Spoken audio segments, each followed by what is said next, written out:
Очекував мало објаснување од заменик министерот зошто не се прифаќа амандманот, затоа што темава со водостојот и со водите во Република Македонија е многу сериозна.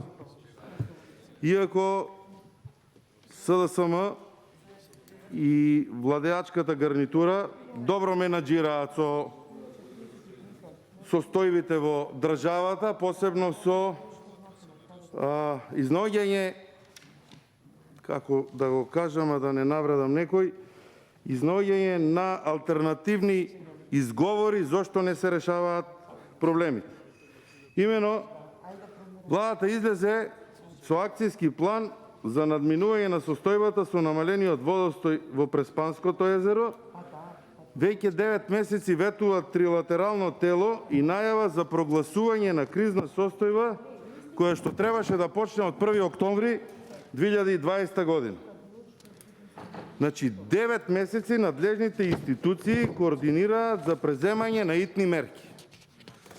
Итните мерки, да повторам, од страна на оваа влада се чекаат 9 месеци.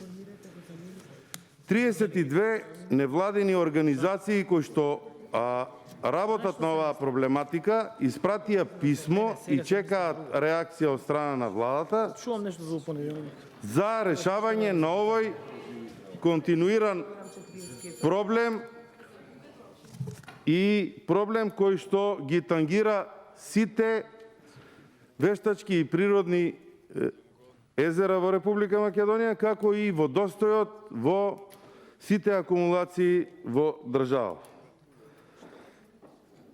Да се чека 9 месеци за итни мерки и реакција по основ на состојбите е навистина несериозна работа. Значи, веќе е дојдена до таа критична фаза пред еколошка катастрофа, ако не веќе еколошка катастрофа, каде што биодиверзитетот во природните вештачките акумулации во Република Македонија е ставен под прашалник и очекувам да слушнам одговор зошто ова барање за рехабилитација во амандманот за Преспанско езеро, а општо и за сите акумулации во Република Македонија, на ваков начин се третира од владата на Република Македонија.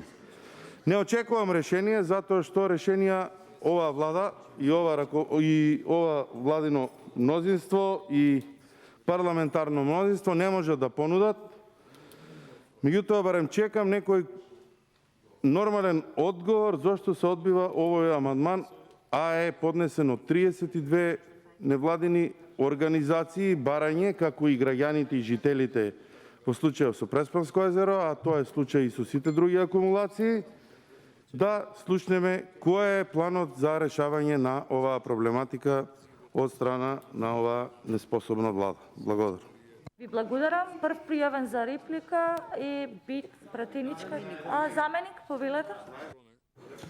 Легитимен е амандманот на пратеникот Мицевски и би сакал да го информирам дека минатата недела имаше и соопштение од седницата на влада дека е направен акцијски план за спас на Преспанското езеро од страна на владата на Република Северна Македонија. Контрареплика, пратеникот Мицевски. Сосема накратко благодарам на информацијата за соопштението за акцијскиот план, меѓутоа истата оваа влада пред 9 месеци рекла дека ќе преземе итни мерки и прогласување на кризна состојба со Преспанското езеро и акцијски план кој што ќе почне да важи од 1 октомври, денес сме 4 декември, се уште немаме прогласување на кризна состојба за состојбата со Преспанското езеро и другите акумулации. Благодарам.